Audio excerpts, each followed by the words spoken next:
So ni watu wangapi hapa tulikuwa tunaona Disco Matanga episode 1 season 1 mpaka vile imefika episode 2 season zote? Nani amekuwa akiona hiyo nini? Ile Disco Matanga ya Winjana, kina Butita, kina YY comedian, kina there's so many people in that nini, in that act. After watching Disco Matanga mpaka the last season, kitu naweza sema tu ni industry ya Kenya tunaenda far. Hata si ati tunaenda far, tuko far already. Let me tell you, mimi mtu nimezoea kuona movies za Kenya kama zile za kina Pepeta, kina bana and coming sing Disco Matanga. Naweza kuambia industry ya Kenya tuko far sana. Shida ni moja. Gava na watu kama hawa watu wa Royal Media Services hawapendi kusupport talent ya chini. Let me tell you for a fact. Badala kuleteanga wananchi vipindi kama Sopra, hizi mavipindi za Wahindi, hawa watu wa Jaramogi mnonanga mpaka movies za Wahindi imekuwa interpreted tukijaluo. Citizen TV vile mnapenda kuleta ma movies za sijui watu wa kutoka wapi huko Mexico, mnakuja kukekewa watu vipindi wanafuatilia movies za wazungu kwa TV.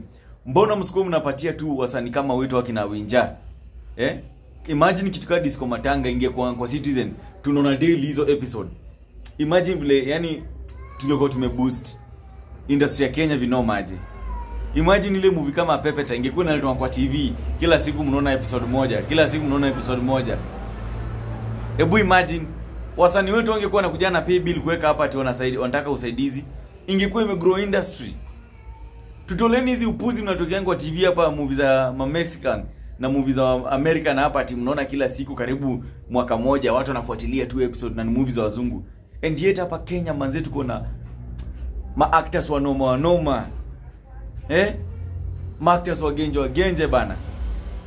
Hizi vipindi tufai kuonea tu YouTube peke yake bana. Patieni wa jamaa platform. And that's why TV tuliachana nayo siku hizi. TV tunakumbuka tu TV wakati elections zinakaribia. Most of people tuonangi TV siku hizi juu leo buzi. Mnatuletea vipindi bro.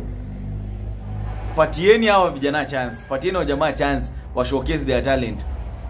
Bro, yani nimesikia vibaya vile Disco Matanga imeisha. I was so addicted to that nini.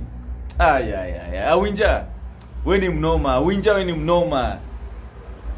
And anyone who participated in that film, hao watu walicheza part yao. The likes of kina Flako, YY comedian, kina Butita. Kwanza Butita alikuwa anaitwa Izianunu.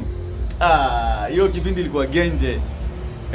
One of you guys mtolelea na kipindi kama hiyo. Kuna wakati pia nilikuwa naona Nicholas Kioko akiangusha vipindi hapo YouTube. And I was like, yo, yani Kenya tuko na talent noma hivi, lakini watu kama Royal Media Services waweze patia watu kama wa chance.